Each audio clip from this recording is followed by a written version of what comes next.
What if I told you Superwolf's best team might not actually be the one people got baited into believing? Because after watching the version 1 gameplay, one thing became very clear. The synergy looks insane, but the damage tells a different story. So let us today discuss the state of Superwolf team right now, particularly for V1. So let's get started.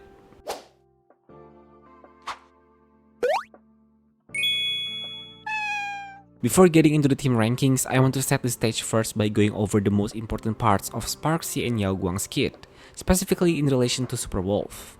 Starting with SPARXIE, the biggest thing to point out is that her synergy with Superwolf looks incredibly strong on paper.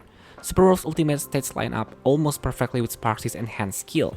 Since SPARXIE repeatedly spends skill points, she allows Superwolf to trigger Mystery Box over and over, which can result in either punchline, helping her directly, or additional SP generation, which benefits SPARXIE. So purely from reading the kits, the pairing looks amazing. If you understand how both kits function, it's easy to see why so many people immediately assume SPARXIE would be Silverwolf's best in-slot partner. Even before any gameplay footage came out, the synergy already looked obvious enough to convince a lot of players. The issue is that once the gameplay actually appeared, the real performance did not fully match those expectations. Even though the interaction between them is mechanically strong, the actual damage output in practice does not feel nearly as overwhelming as it seemed on paper.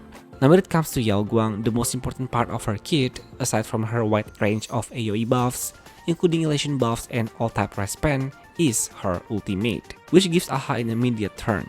When that's combined with Superwolf's Trace 2, it makes Yao Guang look even stronger as a support option for Superwolf. What's also interesting is that the earlier leak claiming Yao could not be a support for Superwolf seemed to have been incorrect. With that context out of the way, here's how the version 1 of Superwolf teams currently rank from the most effective to the least. At the top, just like many people expected, is Superwolf, SPARXIE, Yao Guang, and Huahua. If the kit stays the same as it is in version 1, that looks like her best team at release in 4.2. The next team after that is Superwolf, Yao, EMC, and Huahua. Then comes Superwolf, SPARXIE, EMC, Huahua. And below that is Superwolf, SPARXIE, Sparkle, and Huahua. Those last two teams are still very close at the moment, although Sparkle could start looking better if she has higher eidolons. As for why EMC currently seems better than Sparkle in the setup, the answer is pretty simple. Using EMC gives you the 3 elation units on the team, and that significantly helps SPARXIE. If you use Sparkle instead, you lose that 3rd elation member, and the team ends up feeling noticeably less complete. That's why the Sparkle version ends up at the bottom. From all of this, one important thing becomes very clear in version 1. Even though Superwolf and SPARXIE appear to have amazing synergy on paper, Superwolf still seems to need Yao Guang more than she needs SPARXIE. On top of that, the larger share of the team's damage is still coming from SPARXIE, not Superwolf, unless you are dealing with something like E2 Superwolf versus E2 SPARXIE, which changes the comparison a bit.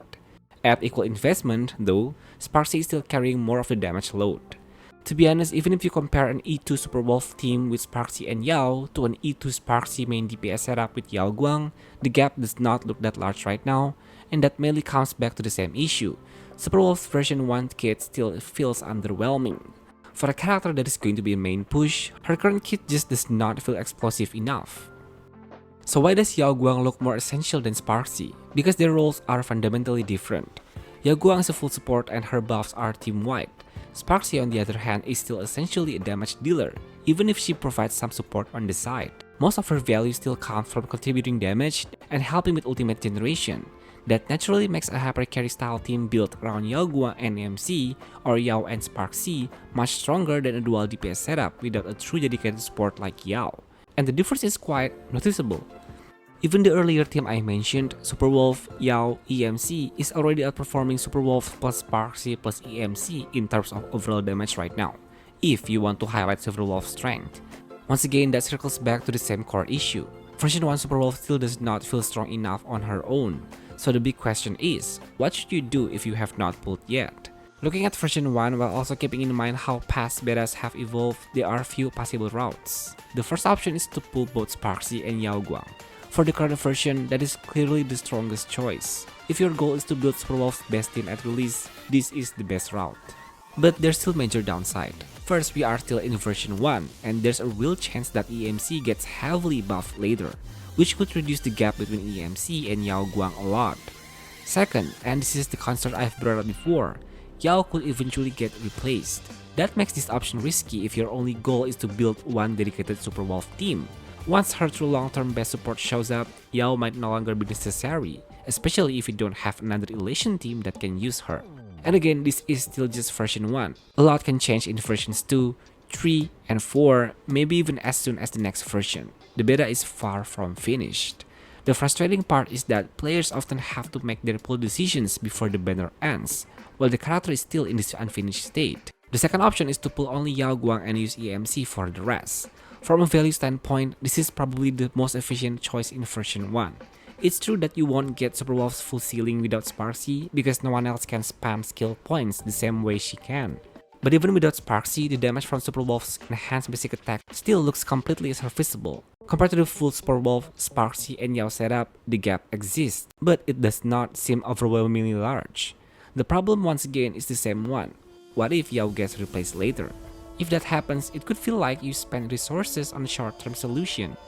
The third option is only to pull SPARXIE. Based on current information, this looks like the weakest value option. The reason is simple. SPARXIE does not push Super Wolf's performance enough on her own right now. Super Wolf plus SPARXIE plus EMC still does not really solve the team's issues.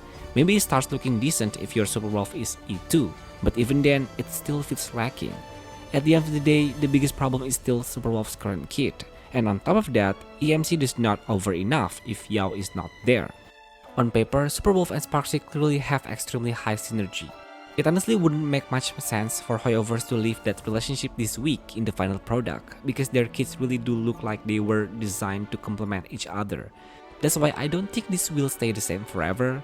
I'm expecting changes later, most likely through Super Wolf's kits or EMC's kit, since SPARXIE's own design is probably already more locked in.